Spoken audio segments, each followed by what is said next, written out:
And there goes the cat knocking crap over. Immediately. Perfect timing. Kids and cats, Brian. Kids and cats. Oh boy, dude. Okay, we're gonna pause this.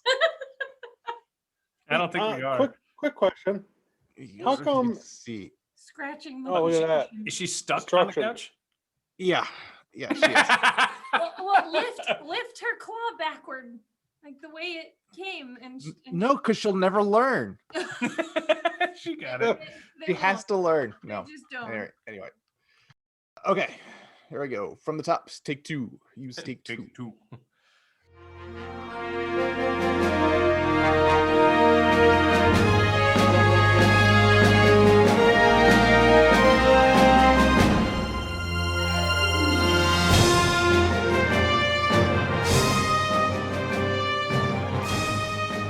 Greetings, everyone. Welcome to one last final supplemental episode before we kick back off with season 1 show release episodes. Tonight, we're just going to kind of freewheel it, I guess, because we've been trying to think about what to talk about all day and haven't really come up with anything super compelling. So joining me tonight are Ryan and Tara, Captain Maddox and Dr. Teal. Hello. And Matt, who is going to be a guest star in what is it, Mission 9, so a little ways down the road, and then is joining us as a full-time player character for season 2. Hi, Matt. Hello. By the way, I posted a picture with us recording with Matt, and our friend Marcus, who owns and runs the Cloak and Blaster, said, "Wait, Matt's in it? I gotta catch up." Good luck catching up, Marcus. You'll find catching up to be quite impossible. What were you gonna say, Matt? I said you should tell him I've been in the show since the very, very beginning. He just has to find me in each episode. But Matt it's also, has actually been Panther all along. Yeah. It's my secret. But my initial reaction here was to like give you the chopped neck signal, Brian, because it was sort of we wanted to reveal it as sort of a spoiler when we were recording, because not everybody had been informed that Matt was going to be a part of it. So my initial reaction is, nobody knows, and then then realized nobody cares. Nobody cares. That was just a fun thing to do for the friends in right, exactly. Yeah. Nobody at home gives a crap. Actually, also fun fact. So we can. I am holding up our ship logo, or I'm sorry, our podcast logo right now, and if you notice, Matt, that's you. You're kind of hidden behind Mars a little bit. Yeah, you're in Mars. Matt. Yeah, you're star rides right now on Mars. So each one of the looking at our logo inside the circle, there are 7 different stars, I think, for each of our 7 different initial Patreon donors, and then one 4-point star for every member of our team, incling Matt, who is right there behind Mars. So, Yay! and if Adam Humple ever listens to I'm putting this down because nobody can see it. Put it over here. Not Adam Humple, one of our Patreon donors, who is like a friend of mine, and I think donate because he wants to be supportive, but I don't think has listened to any episodes. He did get the letter from Captain Maddox thanking him for his service when he got the bumper sticker, and also demands to know which star is his. And I'm not telling him. I'm not doing it. I'm not You gonna can say, "Hey, I got this weird letter from this dude named Captain Maddox." What the hell is that? His name is Rye J. I don't know. I don't know this guy. Yeah. Well, we did. Yeah. So each star has, at least each pointed star is placed in such a way that has meaning. So each individual pointed star for the player, for the people in the show, has a significance as to why it's in that spot. But well, Brian, that actually may have been initially, but we moved them around since then. Oh, you did? A little bit. Did we? We ruined everything, Ryan. Because we moved it around after we put the new ship in the middle, because originally it was your placeholder ship, and then it was the ship I put in, and then it was the final ship that you did after you got the new program. Yeah, but I'm looking at it right now, and it seems like, okay, so the logic, if you have the patch in front of you, listeners at home, if you want to see, look at our logo. the all the pointed stars are us, so it's me, Ryan, Tara, Matt, etc. Travis and And TJ. at the very top You is could have me. just said Travis and TJ Etc. instead of etc. You gave Matt And all credit, the rest. and none of our listeners have even met Matt yet. and the rest. Et al. Well, so the one idea that we floated was kind of just talking about how we all came to Star Trek in our various ways. I know Tara got Ryan into it when they first started dating, so I'm sure That's there's a That's good right. story Backwards. there. Accurate. And I just got into it a few weeks ago, and so far I'm loving it. I just got into it a few weeks ago. Writes a dissertation on Star Trek economics in his spare time. So yeah, we'll use that as a starting point, and then it will go off the rails in some hopefully entertaining fashion, and then we'll just wrap it up Probably after a not. solid Does it 90 always minutes of sound? nonsense. How does that sound? Good. That sounds A-okay. good. All right. Why don't you jump in on the story of, actually, Tara, why don't you tell your, because if I remember right, you had a whole, like, you hated Star Trek for as growing up, but for like not really adult reasons. Not but legitimate Not- reasons is not what he good wanted to say. reasons. Yes. So when I was a kid, I would come home from school and there were 3 shows on. It was Animaniacs, Bonkers, and Tailspin, I think. And then after Animaniacs was last, and after Animaniacs, Star Trek: The Next Generation would come on, and that meant I had to go do my homework. So I was like, F that show. I will never watch that show. That means cartoons are over and I got to do homework. I'll hate it forever. And then I met Ryan and I was like, yeah, I don't watch that. And he's like, well, would you just watch one episode? And if you hate it, then I won't ask you to watch anymore. And I was like, I guess. And the episode that he showed me was Data's Day. Data's Day, which is a really good one. Which for also a lot features of reasons. Bruce Maddox, Yes. as a side. Yes. So it's a great episode and it really kind of introduces everyone without the like first season awkwardness. It's like everybody is really into their characters and stuff by then. Wow. Yeah, you really get a sense of who Keiko is as a character. And I think that's really important. Well, no, but that's true. But if you think about it, and this was it was totally intentional on my part. Until you said that, I didn't realize how appropriate a starting point it actually is for Next Gen, because it really does. Because Data summarizes everybody. Like he basically and he it's nice because he goes to every other main character with like the same essentially the same goal, right? And they each react to his his common goal in their various ways. Where like doesn't Picard just try to like duck out and say like, if I ever have advice, I will tell you. Until then, peace out. Right. but then he calculates a certain percentage of odds that the captain will back down or do such and such or take such and such an action, and then so it's also really fun because it's a great like traditional Star Trek episode, quote unquote, in the sense of like, oh, a ambassador is actually a Romulan spy and there's a murder mystery and we have to get to the blah blah blah, like and like the neat thing about that episode is that it inverts that, right? So like the minor character wedding would typically be the B story, and the ambassador who's actually a spy murder mystery is the A story. That's interesting. Flip that around. So. But anyway, I had no idea. Basically, that was a lucky roll of the dice that I showed you that episode, because it does peer in. If I had showed you any number of other episodes, it wouldn't have been nearly as broad in scope in terms of covering the characters. Totally. Yeah. So continue. So I loved it, but I wasn't gonna tell him that. So I was like, it's fine.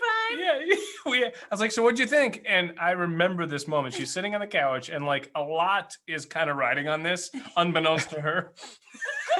but I'm like, not really, but like, what'd you think of it? But a little bit really. What'd you think of it? And she goes, it was okay. It was fine. It was good.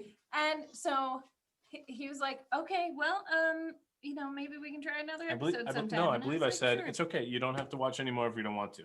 If you don't want to, yeah. So we were in college at the time, and he worked at the alumni office, and and I would get out of school and I would come home, and Spike TV showed 3 episodes of TNG back to back to back every day. So I started secretly watching it, hoping that the next time I was around him and Brian and Matt and all of our friends, that I could just like jump in with Star Trek knowledge, and he'd be like, "What in the world?" And so my plan was going pretty well until he came home early one day and he caught me. It was like I had caught her in bed with somebody else. She said, "Woo!" and she grabbed the remote and she turned it off. He goes, And "Do you watch this every day?" And I'm like, "Yeah." And so it was, I mean, it turned into a great thing and we watched it together, but I was like, I had this great plan.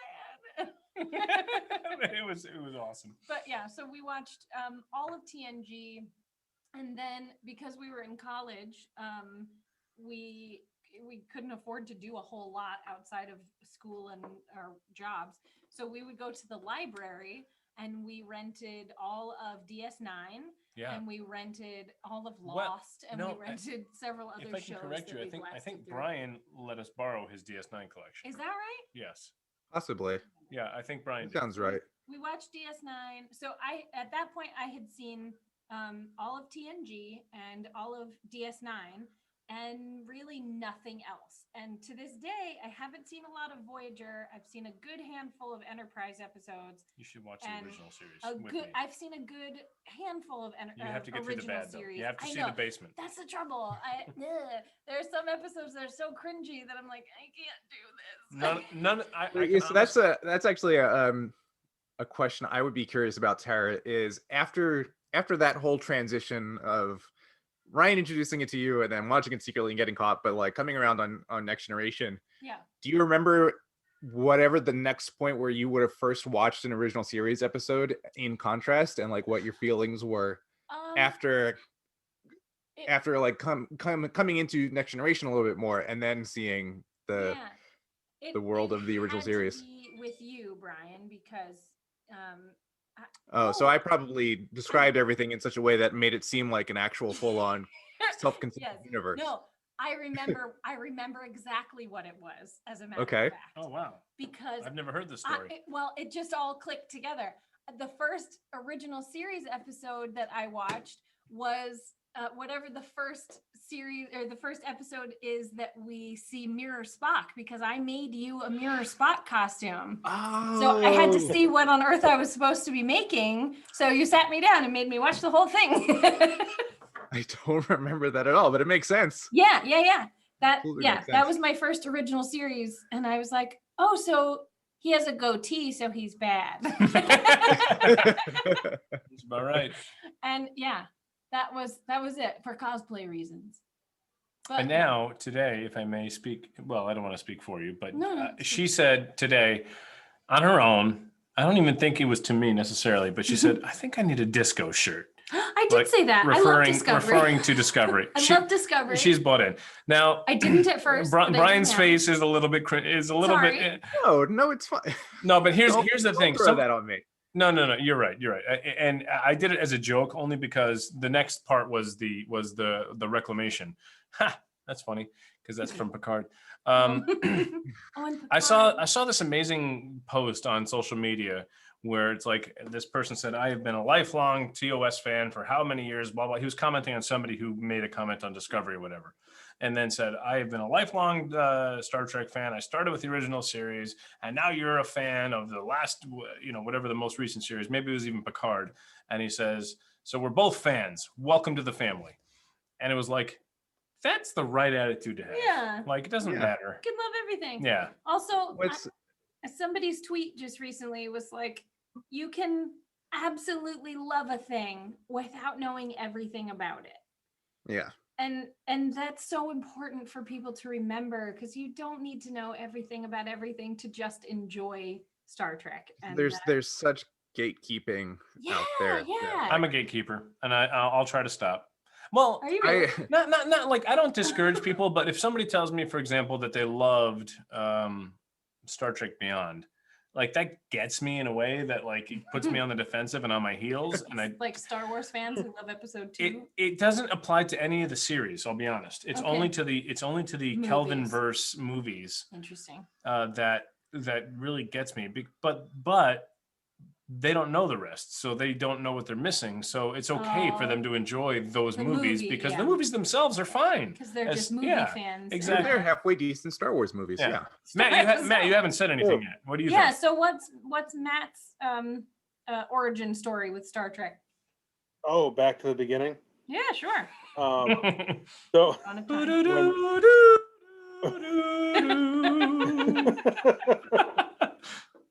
when I was a little kid, I would get home from school and watch TV, as every little kid did. And unlike Tara, It's a great story to go second. I was a mutant, so I didn't watch cartoons after school. I put on the Sci-Fi Channel, and they always had In Search Of with Leonard Nimoy on Oh. every single yeah. day after I got home from school. And I loved that show so much, even though it Ah. was made back in like 1975 on a budget of $12 and a 12 pack of tacos. But it was such a great show, and I loved it. And I thought Leonard Nimoy was really cool, and I had never seen Star Trek, and I wanted to see what else he did. And Oh. I looked in the TV guide, and I saw Star Trek. So I watched Star Trek, but it was the Next Generation, like the earlier few Where's seasons Leonard of Next Generation. Nimoy? So I started watching Next Generation, and then me and my mom would watch Star Trek: The Next Generation every Wednesday night at 7:00, because that's when the new Star Treks came out on Oh, Channel that's so cute. 12. That's Yeah, so we delightful. watched Star Trek, and we used to get so mad whenever a Wesley episode would come out, because we would watch Wheel of Fortune, and then Jeopardy, and then Star Trek was on. And they That's a always had good that lineup. same dude doing the preview, like tonight on Star Trek, the Next Generation. that guy. And as soon as he said, young Wesley Crusher, it's like, oh no. Oh, He was later hired to play Galron. Yes. Yeah, that's what started me. Episode And will proceed then I caught the original slowly. series, and I have a confession. I did not like Deep Space Nine when it was out at all. Oh yeah. I avoided it like the plague. I Huh. have since watched the whole thing and realized it's amazing. Yeah. But I watched every single episode of Voyager as it came out, and every single episode of Enterprise as it came out. So yeah. So, But that was oh me. god, I had a really good question for you, and I Wow. was thinking I should write this down because I'm gonna forget it. Mom? No. It was about. So you watched. It's Watched it gone. live. What Well, about cliffhangers? That had to oh be the no! Well, worst. actually, that is another one. Mhm. So, end of season 3. Dun, dun, What dun, was your dun, dun. reaction to Best of Both Worlds Part 1, Matt? It was, I want the summer to be over so I can watch the Best of Both Worlds Part 2. It was the That's worst summer amazing. ever. Don't do it. Sorry, that wasn't you. That Logan, was Logan. pushing things off of counters. Go. He's a cat. That is probably one of the best cliffhangers in history. Oh yeah. Yeah. I think Absolutely. I don't think it's one of. I think it's the best, and I'll get to that. It's in my story eventually. Logan, please stop. But oh man, what was the other thing I was gonna press you on? Nope, it's gone. So why don't we just It'll come back. go to Brian? I guess. All right, Brian, what was your origin? Well, so I was just scrolling through Netflix the other day. This show Star Trek. Yeah. Yeah, this And I was saw Star Trek Enterprise, and so I picked up in season 3. no, mine is so. I have a sister, one older sibling who's 10 years older than me, so there's a fairly big age difference between the two of us, and it was just straight up a pure like, oh, the bigger kid is into this. That's what she likes, and that's what she's interested in. So Me just too. copy paste into personality, right? So that's like where it's started. Unfortunately for Ryan, she also at some point picked up an interest for professional football, and that did not copy and paste into my personality. So, and she's still, she actually like, I mean, she's What a still a waste. geek and a sci-fi fan and all of that, but like these days, much more actively into football than than Star Trek Discovery, for example, or whatever. Oh. So, What? Interesting. but yeah, that was basically it. And they, would she would watch, and my mom and myself would watch Next Generation or original series reruns. And it was just kind of always there. Like I really literally cannot imagine a moment in my life before this was, a large looming element to it. Yeah. I do remember watching, like, thankfully, I don't remember watching the Best of Both Worlds cliffhanger live. I probably did. I just don't really remember it. But I do remember, like, being real deep into it by the time TNG was off the air. So, like, I remember watching the series finale of TNG live when it aired. And I remember watching DS9 in the beginning, and it was, I think, very similar to a lot of other people in the sense of like, well, the first couple of seasons take a little while to pick up. And I think I lasted just slightly too little to like get to the point where DS9 really picked up. So like I really watched it for the first couple of seasons, and then I was like, I don't think I can keep this up. And then after that is like when stuff really started taking off in it. And I remember when Voyager came on the air, I actually had people over. I had my nerd friends over, and we had a little like premiere watch party. In 96 or something, right? 96, 95. I think we were in middle school. I was in middle school, I think. Because I also remember some of my nerd friends and I, we were like, and I forget why, but we were organizing we were somehow responsible for some school dance or something. Oh, Jesus. And that, How did that happen? God knows why. God knows why I was put in charge of that or had anything to do with that. But that and my other friends, we were both Star Trek nerds, and we were really super bummed because the night of that event, whatever it was the same night that Star Trek First Contact came out. Oh no. Oh my God. We I had to miss remember opening that night of First Contact because we had to be at this school, whatever the thing it was. So yeah, and then it was there, and Star Trek Enterprise came along, but that was the first where I was like a really discerning nerd, quote unquote, like in the lead up to it. Right. So like all of this stuff was coming out about, oh, this is what the ship is going to look like, and this is what the story is and the setting. And like everything that was coming out about it, I was like, that does not sound like it's going to be good at all. And at the same time, I was basically starting college. I was a college freshman at the time. So I just didn't really pick up. Yeah. I think I watched maybe the first couple of episodes of Enterprise in my freshman dorm or something like that, and then fell out of it pretty fast after that. And then I met this weirdo who like was really impressed that I knew all of the episode titles or something, and I haven't been able to get rid of him since. Which is a good segue Well, to you. Who was that, Brian? Yeah. It was Matt. Oh, yeah. Matt, go again. No. You know what they say though, Brian? It has been a long time getting from there to here. And like you can't. If I had hair, I'd take it off for you, Matt. That's not how that works. Oh, is it not? No, Oh. it's a hat. Oh, okay. And like there's no way. Like I can't imagine a way. I don't know how to describe it in the sense of like bits and pieces of, okay, this new show, and the studio is going to leak this detail this week, and the producers are going to tantalize you with whatever, and like bit by bit that happening in the run up to a new show as part of the publicity for it, and just like everything coming out being like, oh no, I hate that. Oh, it's going to have a different kind of theme song this time. It's going to be, more. It's not going to have the traditional orchestral Star Yeah. Trek theme song. No, I Oh hate no, that. I hate that. This is what the ship is going to look like. Oh no, You know I what, hate that. That's the exact wrong time to hit somebody when they're finally like not only their sense of self is more or less developed at that point.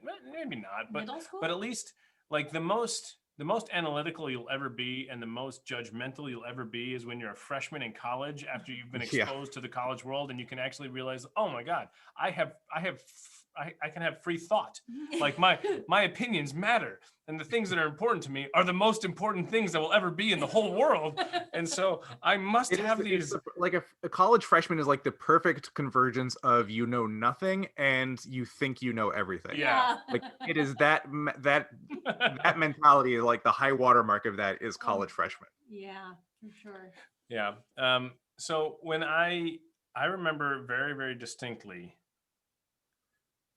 Let me back it up and say, if somebody was to ask me when did you first get interested? What did you first watch as a Star Trek fan? The easy answer for me is the original cast movies. I think I saw all of the original cast movies before I watched with any real intent any of the series. That's interesting. Because my dad was a big fan of the show when it was in syndication, and when a new movie would come out, I remember seeing Undiscovered Country in the theater. That's cool. I probably saw Final Frontier in the theater, and I probably blocked it from my memory even then. But I definitely saw Star Trek Undiscovered Country in the theater. So we had all the VHSs and we watched them with as much regularity as any family would watch, movies then. But I remember specifically when Next Generation came out, I was still living, my whole family, not just me, was still living in Nevada. We had a brief stint for 4 years living in Nevada. And in 1987 is when it was released, right? When the first episode was Final released? Frontier or No, Next Generation. First season. I switched gears here. So yeah, when Next Generation came out, I remember I watched the first episode enough that I don't remember watching the first episode, but I remember specifically running to my room and building a Enterprise D. with six pieces, so it looked nothing like the Enterprise D. With Legos? With Legos, oh, okay. yeah.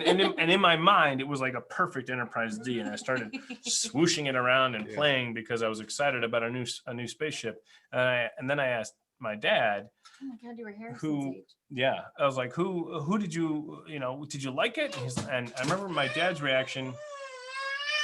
Cool. Thanks, Logan. Was basically his youngest grandchild right there. I asked him, and specifically he said, I just don't know why they didn't bring back the original cast. So like my initial impression was, oh, my dad must not like this. And that's an important part because like you, Brian, with your big sibling, your big sister, everything my dad liked, I liked. So I idolized my dad, held him up, and he's the reason his favorite movie of all time is Ben-Hur. His second favorite movie is Raiders of the Lost Ark. So he's a huge Indiana Jones fan. So that's why I love Indiana Jones. And for those listening at home, I now have Logan in my arms. I'm very sorry. You're so loud. So we had Tara's gonna take Logan out just for a second. So my dad loved Indiana Jones. He loved Superman the movie. He loved all Chicago sports teams because he lived there for just a short stint when he met my mom. And so those are basically that's like who I am as a person right now. Is I did bite onto the sports side of things. So whereas Brian didn't. So that lure did get me hook and mouth. And I didn't realize that I liked, or that I didn't know that my dad thought I liked Next Generation, because I don't think I really did until one day we were doing something. And I remember there was like an argument between me and my sisters and my sisters were upstairs and I was downstairs, and my dad was downstairs, and he marches over and he's like, "What's going on?" And who knows who knows what was going on, blah blah blah blah blah. And he said, "Girls, just keep doing what you're doing. Ryan, Star Trek's on, come on." and I was like, Dad thinks I like the show.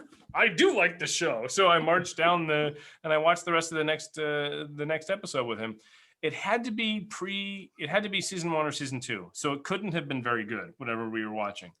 But I say that because my first true distinct memory of watching with my dad religiously was Best of Both Worlds Part 1, which is at the conclusion of season 3.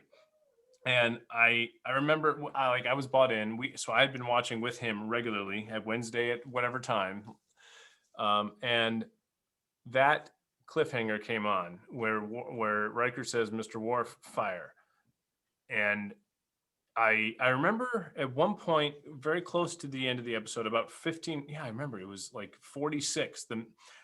I saw the minutes on the hour and it was 46. So we only had 14 minutes to wrap it up. And whatever point that is in the episode, like it doesn't even seem like we're anywhere close to wrapping it up. And that was the first time in my life I was like, are they going to be able to do this quickly? No. And they weren't. Yeah. So that's and then the they question I'm didn't. going to ask is like, were you familiar with the concept of a cliffhanger at that point? Like, No, never. It was completely foreign to me. I was like, I had no idea how they were going to wrap it up. And it was one of the first times where I felt myself being a little bit judgmental about writing, because I thought, this has been so awesome. How is it just going to be over in, I didn't know. I probably couldn't even do the math at that time. Yeah. I don't know what that was, 1992. I don't know. I was 11, so I guess I could have done the math. But regardless, no, season 3 was 1990. Regardless, that's a point that we can probably cut out of this whole discussion. That's a horse of a different It happened, and it said to be continued, and I looked at Dad, and I was like, "What does that mean?" And my dad goes, "I don't know," because he had never experienced a cliffhanger either. And I was like, "Wait, is another episode coming out next Wednesday?" And he goes, "I don't think so." And it was the length of time that then like processed in like the young brain, because time processes differently when you get older. Next whatever it was, September was years away, and I was devastated, but in a good way. It was perfect. You got me. So was that like it sounds like the moment where you first encountered a cliffhanger in a piece of entertainment ever, was one of, if not the single greatest cliffhangers of all time. And also, apparently, it was also the moment where you first realized that your parents aren't all knowing and all powerful, right? So, Right. Yeah, that's actually the first moment where like, oh my God, there's something that Dad doesn't know. You don't know? And like, because that's a horrible, like, that's a moment that every kid has. Yeah, where, like, no, it was a lever that was pulled for sure. Like in all those respects, that moment you had all three of those things all at once. Yeah, pretty significant moment. But I wouldn't say it was the first time I experienced a cliffhanger, because I think I remember a Knight Rider cliffhanger, but it was not a cliffhanger; it was a two-parter. So I had experienced two-parters before, or like a MacGyver two-parter, where stuff wasn't wrapped up, but next week it'll be wrapped up. The idea that you had to wait months to have the resolution to whatever show you're watching was absolutely foreign to me, and I thought was a real dick thing to do. To put it in adult parlance. But my dad's like, I guess we just have to wait. But so that's how I got into it. Now to segue into how we, Brian, started hanging out with regularity.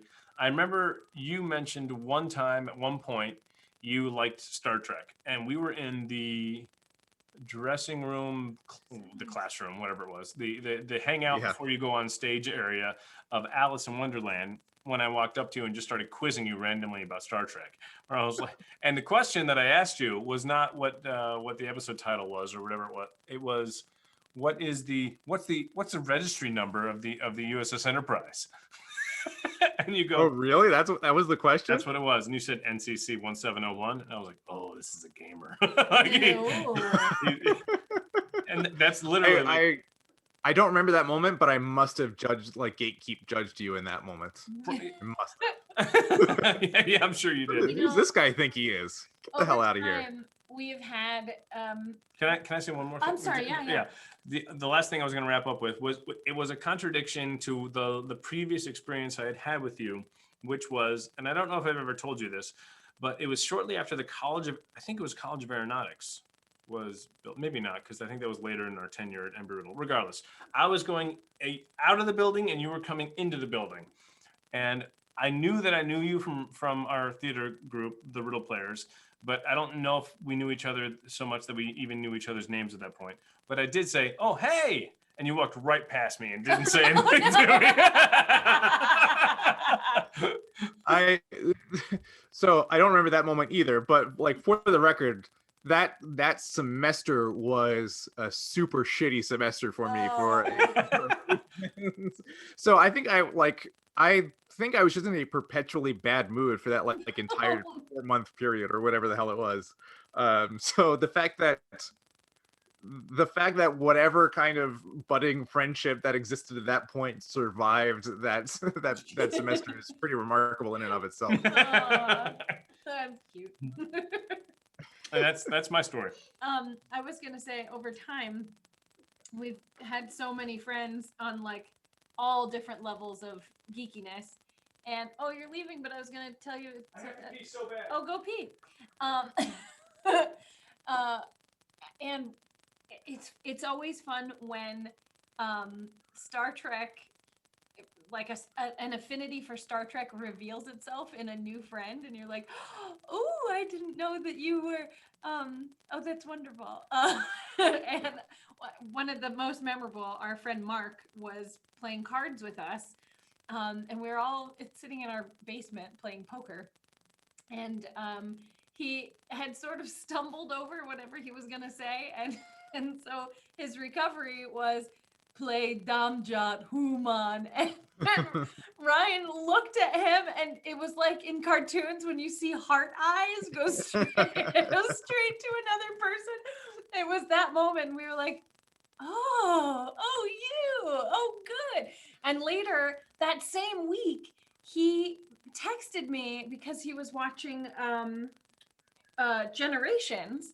And he texted me and asked about that moment with the little girl who talks about the doll. And it is a reference that we have made a zillion times in the almost 17 years we've all known each other. And Mark just out of nowhere texted me and said, hey, do you ever notice that weird face she makes after she says, I love the doll. It's very beautiful. Yeah. It's like a weird face. I read the text, and then I just started hitting Ryan. I was like, look. Like those moments where you find that Star Trek is woven into other people's lives too is just one of those wonderful moments in humanity, I feel like. It's very much a like what's it called? There's a word for the concept, but the idea of like things are always there, you just don't notice them. So as soon as you become aware of a thing existing, you'll start noticing it all over the place. And it was always there, or it's there in exactly as much frequency as it was before. It's just because you now know about it, you're seeing it a lot more frequently, so it feels a lot more frequent. Yeah, no, that's true. That's that sense of like, wait, that's a Star Trek thing. That's a Star Trek thing. Yeah. Oh, also, my mom. So when I started dating Ryan, I had so much to catch up on. He introduced me to Star Trek. I had just seen Star Wars with my friend Chad. This is in my early 20s now. I didn't grow up on any of that. I grew up on Pollyanna and The Ugly Dachshund and like 1960s Disney movies. Like that was what I grew up on. So when I met Ryan, he showed me Indiana Jones on our first couple of dates. He showed me Star Trek. He showed me so many things. So every time I would talk to my folks about like, oh, I just saw whatever, they'd be like, yeah, you watch Star Trek now. You're a super geek now. Okay. Well, Okay. it eventually comes out. My mom totally saw Star Trek: The Motion Picture in the theater. Yeah, Ryan just What? made a face like, nuh-uh. Truth. 1979. Yeah. 79 or 80. Yeah. She saw it in the theater, I think in Well, Ohio. that's why she doesn't like Star I Trek. know. I was like, Mom, it's so much better than that. That was my mom walked out of Star Trek: The Motion Picture. It's so slow. It's so slow. My mom walked out of Star Trek: The Motion Picture. I believe I'll have to verify with her too, and I'll get back to you guys. No, I won't. But I believe the story goes that she went in there thinking it was going to be like Star Wars, and had they walked in with a toddler or with a baby rather. It was Juliet. Juliet. Yeah. And that was a bad idea. And my dad's like, all right, I'll see you later. And watch the whole thing. Of course. Yeah. Yeah. Anyway, Ah, there we go. he is not interested in being. Well, he was until he saw me use the restroom is what happened. So. At any rate. And Matt named his daughter after a reference to Star Trek 6. You want to explain that, Matt? Oh, you're muted, Matt. I can't hear you. You're muted. Oh, that's unfortunate because you were laughing before and we couldn't hear you at all. Oh no. He might have been trying to talk this whole time and we haven't been able to tell. No, I've been watching him. He wasn't muted. No, I still don't hear you. Still don't hear you. Why? All right, so now Logan is going to speak for Matt. Yeah. Matt, what do you like about Star Trek? Does it there work it is. now? What There happened? it is. There it is. What happened? I don't know. Oh, That was weird. you're back. I'm back. Now. Everything's fine now. Where were we? I don't know. I was Uh, asking Matt. Your daughter. Oh, Yeah. yes, my I daughter. named her Constance after that reference. Yes, That's after the only Constant reason is the why. Northern Star. Northern Star. Constance is the Northern Star. Which is a Star And- Trek 6 reference, not a Shakespeare reference. Sure. Yeah, I was going to Correct. say, to be clear, that not as a reference to Shakespeare, as a reference to Christopher Columbus. 100%. That's it. Yeah. Actually, Fair. we also have friends from college who just had a baby boy and they named him Tiberius. We do? Yes. Really? Who is that? Christine. Oh. Yeah. Oh, yeah. Tiberius. It was- James Tiberius. maybe we Christ. shouldn't say the name. I said Tiberius. I didn't say her name. Right. Right. Well, you did. You whispered it to me. Maybe we should cut that out. Yeah. Well, that's why I was like. But she's a riddle player. We'll say Yeah. that much. Yeah. Oh, Oh. Okay. Yeah. Yeah. Matt, what's your favorite episode all time of Star Trek? We'll just go around the horn. I Oh think boy. I think it's easier to ask favorite, like more specific, All like time. favorite. yeah. So I suggested this earlier as a topic for tonight. Really kind of a joke because in the interview supplemental episode I did with Eliza Pearl, we joked about that at the beginning of she specifically asked, "You're not going to ask me what my favorite episode is, are you?" And I was like, "No, not really," because we both said we felt the same way, where it's like it's not about what your favorite episode is, it's about which ones you like and which ones you don't, and there's not number one, there's just good and not.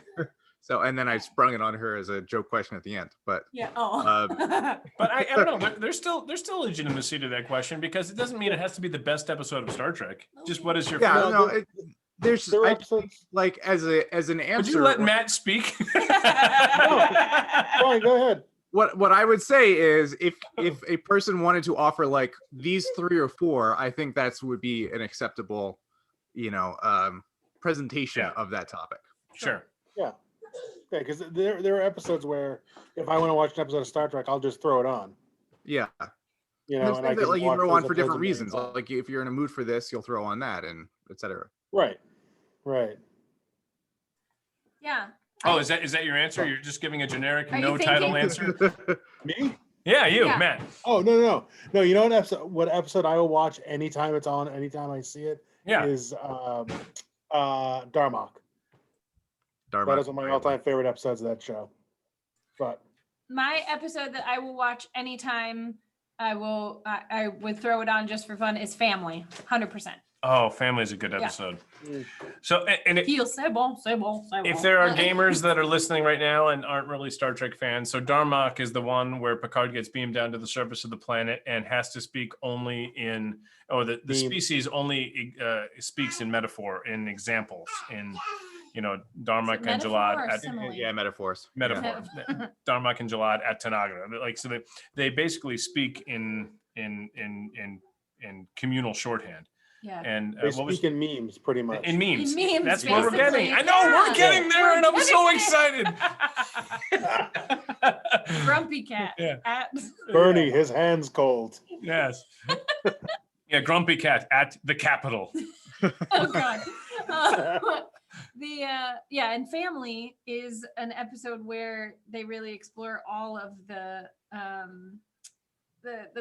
crew members' family units and in special circumstances. So like Picard goes down to Earth to Chateau Picard and has a fight with his brother in the vineyards and stuff. And Worf's adoptive parents come on board the Enterprise. Great. The Rashenkos come. That's yeah, awesome. and like there's so many little moments within that particular episode. I'll watch it a million times. That and the 2-parter Times Arrow, I will watch anytime. If it's ever just on TV, I will like stop whatever else it was I was doing and watch that. Yeah, those are good. Those are really good choices. Family is a really it's also a good trivia episode because it's the only time in the entire series of Next Generation where you do not ever see the Enterprise bridge, the Enterprise D bridge. That's interesting. Also, I'd have to verify this. This one I'm not sure about, but I'm almost positive it's also the only time that Data is never featured. Like Data is never in it. And I think the reason why Data is never in it is because the second episode of season 4 is Brothers, where he's playing 3 characters. Yeah, that So, makes sense. That's always been a question I've wanted to ask Brent Spiner, and I never remembered to ask it the 3-4 times that I've met him. Yeah. Haven't been able to do it. Brian, what's yours? I think my go-to would be yesterday's Enterprise. Oh God, good. That because I'm such a nerd for the ships and the space navy aspect of things, and that's just such a great, like, it's an example of that, and it sort of gets to this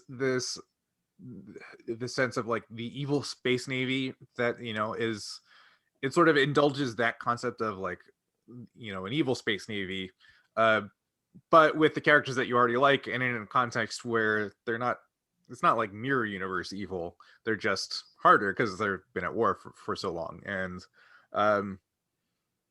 it's one of the few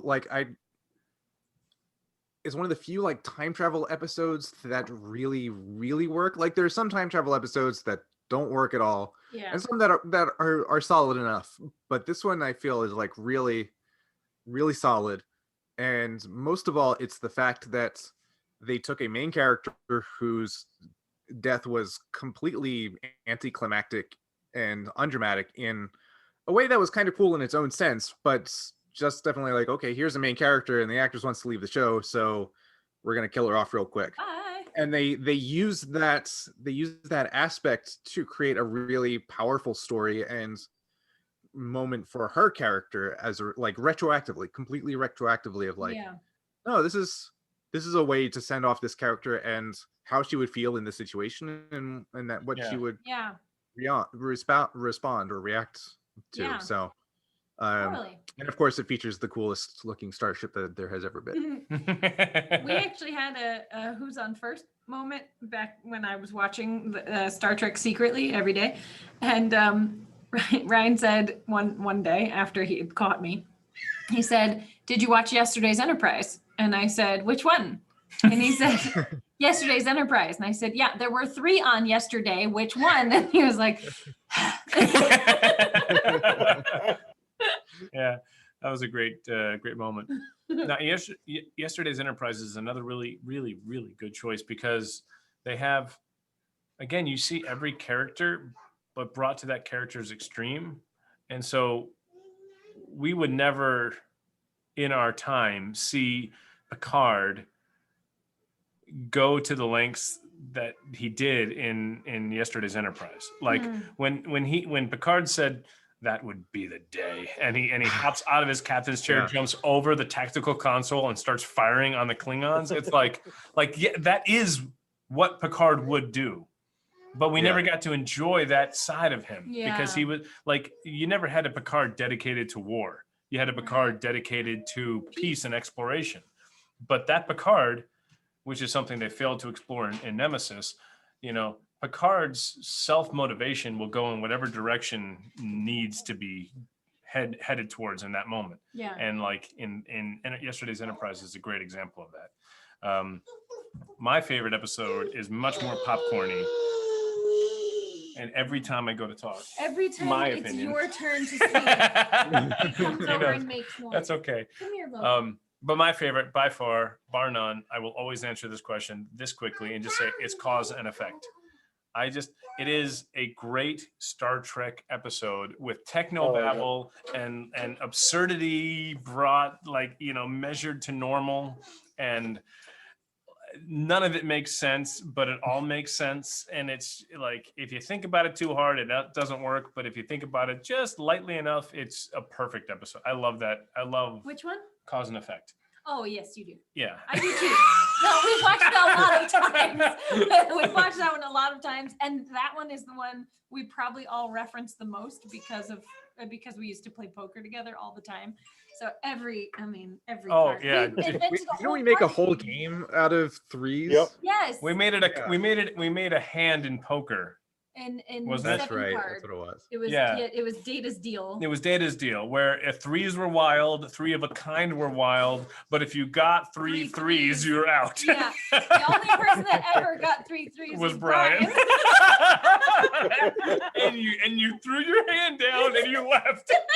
Because I think you got it on the river or whatever. It was the last card you received, whatever. That was wonderful. Yeah. That was really good. I love Data's Day. I don't remember that, but that sounds right. That sounds very right. You know what's interesting?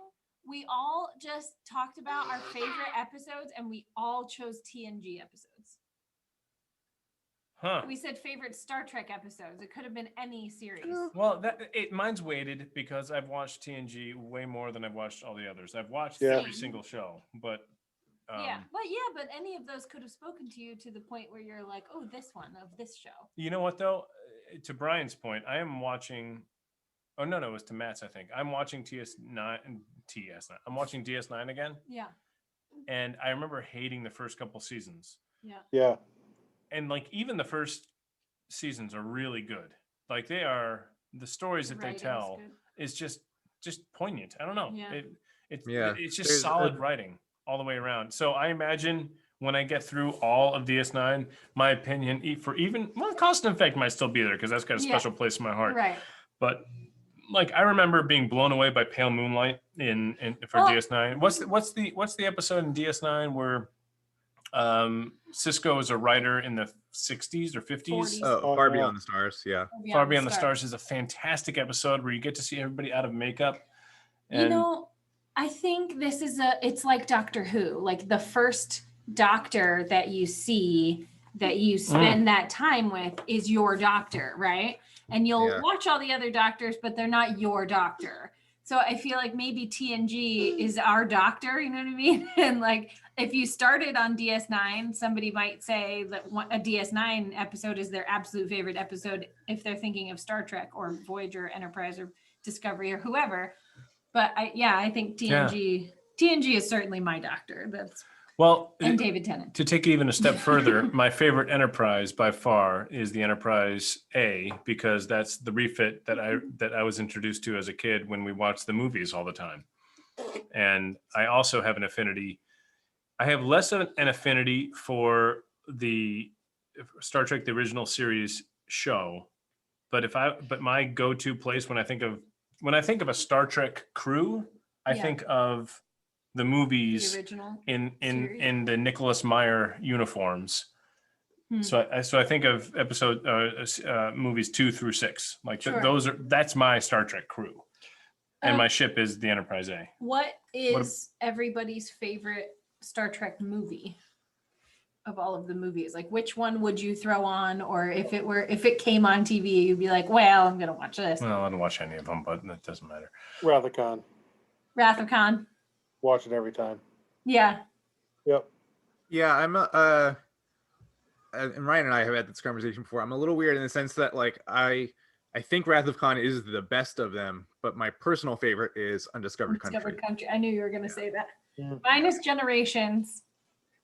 I know it's not everybody's favorite, but it has Picard and Kirk, and I like the Nexus story, and I like seeing more Guinan, and I will die with you on that battle hill. I will. Yeah? I will die with you on that hill. Yes, thank I like you. it. This is why we're together. I like it a lot. This is why Tara and I didn't work out. Right. Matt, what's your favorite ship? NCC 1701. No bloody A, B, C. Oh, no. You really, you really do. You like the original series show. Wow. Yep. Oh, I thought you said ship. No. The show ship, like the original series show. Oh, yeah. No. That's my favorite Star Trek ship. Yep. Huh. I know Brian's, but for the audience, Brian, Excelsior. Excelsior class. But you don't like that's not your favorite Enterprise though, because you don't like the mods they did for the Enterprise B. Correct. Yeah, and I understand like the production reason. I understand why they added those mods, but Well, why did they do it, Brian? they actually I don't know why they added the bits on the saucer, but the bits around the deflector dish they added because they needed a way to show the damage that the ship gets without actually having to damage the studio model in some irreparable way. So Interesting. but yeah, I think like one thing that bugs me about a lot of sci-fi stuff today is that, especially with the whole like transition to CG, and something that I think has been lost in the transition from like studio models to computer generated stuff, is that big honking spaceships don't have the sense of size and scale that they used to. Ships, these are supposed to be massive craft that house hundreds upon hundreds of people and that people live on for decades at a time. Right. For perspective, if you turn the Sovereign class on its nacelles vertical, it's the same height as the Empire State Building. It is a massive ship. Yeah. And like a lot of, just as a personal thing, I think a lot of the way science fiction stuff is shot today, you lose that sense of scale. And so one of the reasons I love the Excelsior so much is because of the way it's shot in mainly in Search for Spock, where it just has this sense of substance to it that a lot of others don't have. Like it feels like a ship, the same way that the Enterprise A in that first introductory sequence in motion picture, where it's like in dry dock and they're coming in and they fly past it, like that feels substantial in a way that a lot of other effect shots don't, especially in more modern days. So the fact that it has that sense to it is what makes it stand out in my mind for me. It has weight. They have weight. I don't know. They have inertia. They have mass. They have exactly a body in motion will stay in motion. They can't just turn on a dime. Yeah, I completely. Yeah, like a lot of things have turned, like, okay, so people rave about, and rightly so, the space submarine battle aspect of Wrath of Khan, right? It's not a starfighter battle. It's not a fighter plane battle. It's a submarine battle. And as time has gone on, I think we've just lost that a lot more, where everything is just this epilepsy-inducing light show of things blinking all over the place, as opposed to here's this one giant slowly moving thing that takes 5 minutes to turn versus another giant slow moving thing that takes 5 minutes to turn. And there's real suspense in that when it's done properly. Yeah. But that kind of depiction just hasn't been done really well in a while, I think. So I don't think it's been done well in that regard since Wrath of Khan. I mean, Star Trek 6 had its own excitement, but it wasn't that because the vessels were basically evenly matched, because sauce for the goose, Mr. Savick, once they entered the Mutara Nebula in Wrath of Khan. I know you didn't like the Kelvin timeline movies, but man, that was a beautiful ship. The Kelvin timeline movies are fine if you don't pay attention to anything that Star Trek has ever done ever. And as such, they're fun. They're They're fun. okay as Star Wars movies. Good Star Well, Wars. like I had long said Good Star Wars movies, decent Star Wars movies. since 2009, I have said that Star Trek 2009 was the best Star Wars movie I've seen since Return of the Jedi, and it was. But that was before Rogue One came out. So Correct. I like that ship. I like Discovery. The ship. Yeah. yeah. And so my favorite ship, I'm not a ship person. I've never been the one to geek out about a ship. So I always said that my favorite was the Enterprise D, and everybody gave me a hard time about it, and I couldn't figure out why. I think I just gave you a hard time. Who's everybody? Well, no, Everybody. Clayton used to give me a hard time Oh about yeah, it too. that's true. Our friend Clayton would. And I think really the only reason I ever said the Enterprise D is because my friends are there. Like my favorite crew is there. So I'm like, that one. They live on that one. The one with my friends. Yeah, the one with my friends on there. And so but as far as like imagery goes, I've always thought that the Kelvin timeline had the most beautiful version. But Oh wow, that's heartbreaking. I'm sorry. We might not be able to survive I'm this. sorry. I also forgive just don't me. think. I just think it looks too. It looks too. You made me artwork of it. Like when Well, it had hold on. That moment it was was awesome. the hero moments of it is what endeared it to me. So those hero moments that I really loved so much. I was like, ooh, I love this. I love this moment. I love the music. I love this ship. I love space. Like all of it in this moment. So that if I was just playing with ships, maybe I would have totally different opinion. But I don't generally do that. So I'm not the ship gal. That's not me. This guy's Logan. All right. So All right. next question. and probably last because we should probably wrap this up. Oh, should I not? No. Oh, okay. No, go ahead. I'm just saying. I was gonna say last question. Favorite uniforms. Ooh. It's a good one. I would say the Wrath of Khan style. Shit. That's what you were gonna say. All right, let's go. Favorite uniforms from the series. From series is The Enterprise C uniforms. the C uniforms.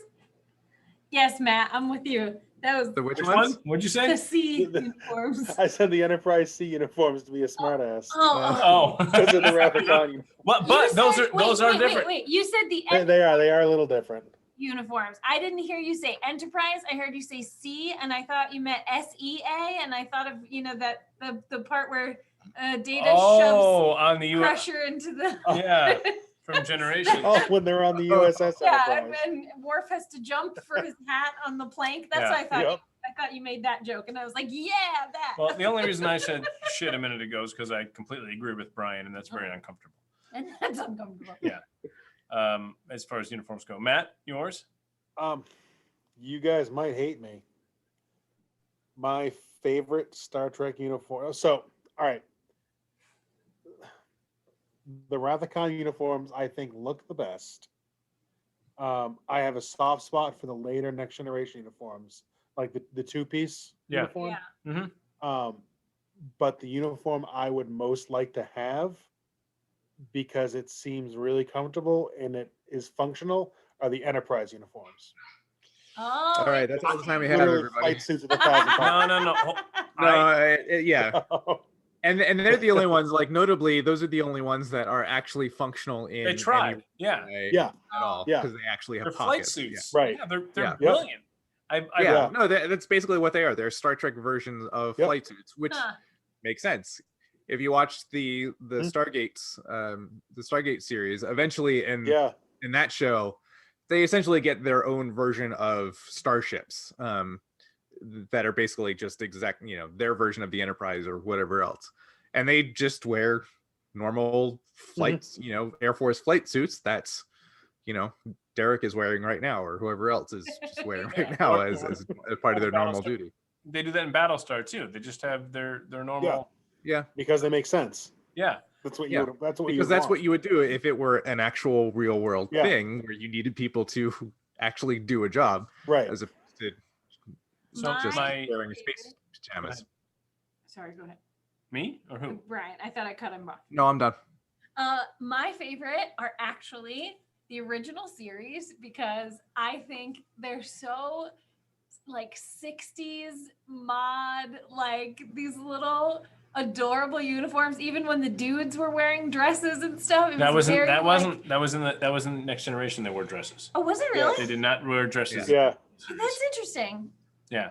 And regardless, the little mod, I always think of Uhura's like really cute little red Oh my God! When mod dress. She's just, I mean, it's so impractical Dax- and it's so short. when Jadzia wore it in Yes. Trials and Tribulations. Trials and Tribulations. Yes. I'm like, she's so damn cute in it. Like, Is there any human here who didn't have a crush on Jadzia Dax in DS9? yeah, I do. Anyone? No, Totally. they everybody. I mean, yeah. Not allowed. Yeah. And then once, And then in you that see- little yeah. dress, like, come on. So Those uniforms are, but the thing was, and the thing that I like the most about them is that they were so focused in the costuming on color and what would pop on color television, and it shows that they really thought about these colors that they would, that would work together, and using primary colors and like really making it something that would stand out and get people's attention. And I have always responded really really favorably to those costumes when I see cosplayers in them and stuff. That those are always the ones that my eye is drawn to, are original series costumes, for sure, or uniforms, I should say. I would have to say that other than Wrath of Khan, honest to God, my second favorite costumes that I have seen since then are the Enterprise costumes from Discovery. So Yeah. Pike's ship on yeah. Discovery. Those costumes are Those are good. those are so. We covered this a little bit on Discovery already, but when we talked about it, but everything they did in season 2 that involved the Enterprise in Discovery, they got right in my mind. Pike is awesome. The crew is awesome. The ship is awesome. The interior of the ship is awesome, and the uniforms are especially awesome. And I think those are probably my favorite. And Interesting. I'm giving the Nicholas Meyer movie original series costumes the nod just because of the nostalgia factor for me. But like, I really want a Command Pike costume. I do. You know what else I've been looking for Ryan for 16 years or so? Oh, Is yeah. Picard's away mission jacket. Yep. Oh, the suede Oh. one. Nobody makes Yes. it. So nice. Nobody makes it. I found one on sale once and it was $200 and there was no way I could do that. And so I just told him about it. And then I was gonna try to make it. I have worth, boys. It's 200. It's $200. Or 199, I guess. Yeah. That's $1.25. Then I was gonna try to make it, but I decided I couldn't do all that pleating in the shoulders for something that he was gonna wear like on the daily and not just wear as a cosplay, because let's be serious. Yeah, I he want to would wear that it as a every day. fall jacket Yeah. every day in the spring. So, eventually I'm gonna have to just shell out $200 and find him that jacket. But that he's talked about that for a long time. Every time it's on screen, I want that jacket. Every time. I feel like I've seen a commercially made version of that somewhere. Yeah. Find it again. It probably is like $1,200 or something. Right now, one of yeah. those. But Yeah. yeah. Maybe I can trade one of those gold Enterprise for it. A barter. All right. Well, thanks for joining us, everybody. This, like we said, this has been our last supplemental episode of the mid-season break. So make sure to tune in next week as we resume story missions, and we'll begin with the 6th mission of season 1, Tempest Tossed. if you have any questions, you want to throw any comments or thoughts at us, you can send us an email at starshiptempest@gmail.com.